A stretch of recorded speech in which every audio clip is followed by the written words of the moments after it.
Assalamualaikum warahmatullahi wabarakatuh.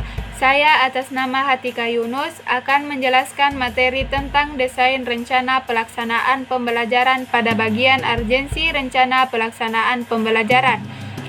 Sebelum itu, saya akan menjelaskan sedikit tentang apa itu pelaksanaan pembelajaran. Pelaksanaan pembelajaran adalah operasionalisasi dari perencanaan pembelajaran, sehingga tidak lepas dari perencanaan pengajaran atau pembelajaran, atau pembelajaran yang sudah dibuat. Oleh karenanya, dalam pelaksanaannya akan sangat tergantung pada bagaimana perencanaan pengajaran sebagai operasionalisasi dari sebuah kurikulum. Landasan filsafat psikologi, pendidikan, ekonomi, dan sebagainya, serta pesan-pesan dari kurikulum lainnya dari kurikulum tersebut akan sangat mempengaruhi warna perencanaan di samping untuk tingkatan pendidikan, mana kurikulum tersebut dan model-model pengembangan perencanaan apa yang digunakan. Urgensi rencana pelaksanaan pembelajaran.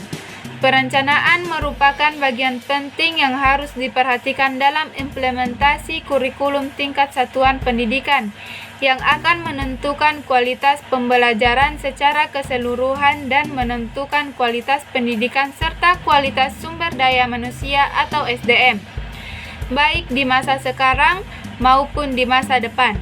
Oleh karena itu, dalam kondisi dan situasi bagaimanapun, guru tetap harus membuat rencana pelaksanaan pembelajaran atau RPP, karena perencanaan merupakan pedoman pembelajaran. Guru boleh saja tidak membuat kurikulum, boleh juga tidak membuat alat peraga, bahkan dalam hal tertentu tidak melakukan penilaian, tetapi tidak boleh tidak membuat perencanaan.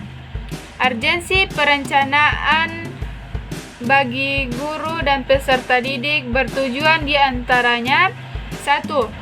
Memberi kesempatan kepada pendidik untuk merencanakan pembelajaran yang interaktif, semua potensi kecakapan majemuk, multiple intelligence yang dimiliki setiap peserta didik.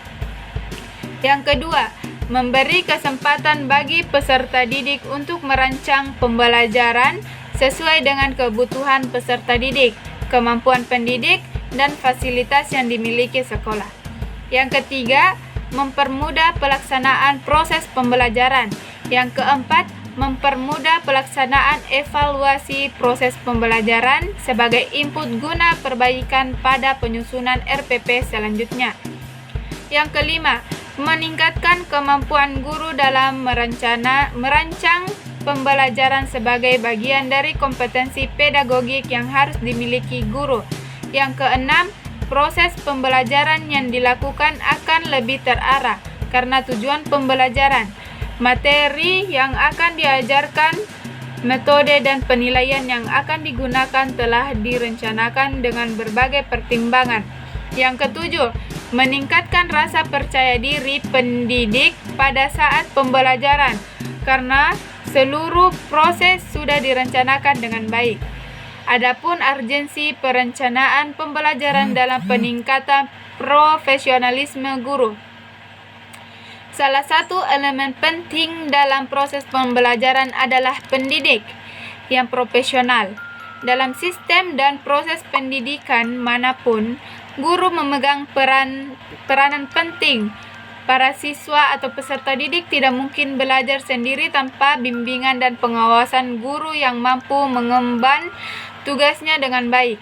Berdasarkan asumsi-asumsi tersebut, maka guru berkewajiban mempersiapkan dan mengorganisasi lingkungan belajar anak atau remaja untuk mensosialisasikan dirinya dalam hubungan ini. Guru mengemban peranan-peranan sebagai berikut. 1. Guru sebagai model. Dalam hal ini, guru merupakan sosok yang dibutuhkan murid sebagai model yang dapat dicontoh dan dijadikan teladan. Dengan demikian, guru harus memiliki kelebihan, baik pengetahuan, keterampilan, dan kepribadian.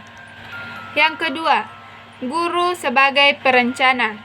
Guru berkewajiban mengembangkan tujuan-tujuan pendidikan menjadi rencana-rencana yang operasional. Peranan guru sebagai perencana menuntut agar perencanaan pembelajaran yang dibuat guru senantiasa disesuaikan dengan kondisi masyarakat, kebiasaan belajar siswa, pengalaman dan pengetahuan siswa, metode belajar yang cocok, dan materi pembelajaran yang sesuai dengan minatnya. Yang ketiga, guru sebagai peramal atau mendiagnosis kemajuan belajar murid. Peranan ini erat kaitannya dengan tugas guru untuk mengevaluasi kemajuan belajar siswa. Dalam menjalankan peranan ini, guru harus mampu melaksanakan dan mempergunakan beberapa tes yang telah dibakukan, melakukan tes formatif, sumatif, serta memperkirakan perkembangan anak didiknya. Dan yang keempat, guru sebagai pemimpin. Dalam konteks ini, guru memiliki tugas yang bersifat manajerial, di antaranya memelihara ketertiban kelas, mengatur ruangan, bertindak sebagai wali kelas, serta menyusun laporan bagi pihak yang membutuhkannya. Yang kelima, guru sebagai penunjuk jalan kepada sumber-sumber. Dalam hal ini, guru berkewajiban menyediakan berbagai sumber belajar kepada siswa yang memungkinkan mereka akan memperoleh pengalaman yang kaya. Kemampuan guru menyediakan dan menunjukkan jalan ke arah sumber tersebut sangat diperlukan, dan kemampuan itu merupakan bagian integral dari kompetensi profesional guru. Adapun beberapa prinsip yang harus diperhatikan dalam mengembangkan persiapan mengajar di antaranya, yaitu 1. Rumusan kompetensi dalam persiapan mengajar harus jelas. Semakin jelas kompetensi, maka akan semakin mudah untuk diamati dan semakin tepat pula kegiatan-kegiatan yang harus dilakukan guna membentuk kompetensi tersebut. Yang kedua, persiapan mengajar haruslah sederhana dan fleksibel, serta bisa dilaksanakan dalam kegiatan pembelajaran dan pembentukan kompetensi peserta didik. Yang ketiga, kegiatan-kegiatan yang disusun dan dikembangkan dalam persiapan mengajar harus menunjang dan sesuai dengan kompetensi yang telah ditetapkan. Yang keempat, persiapan mengajar yang dikembangkan harus utuh dan menyeluruh serta jelas pencapaiannya.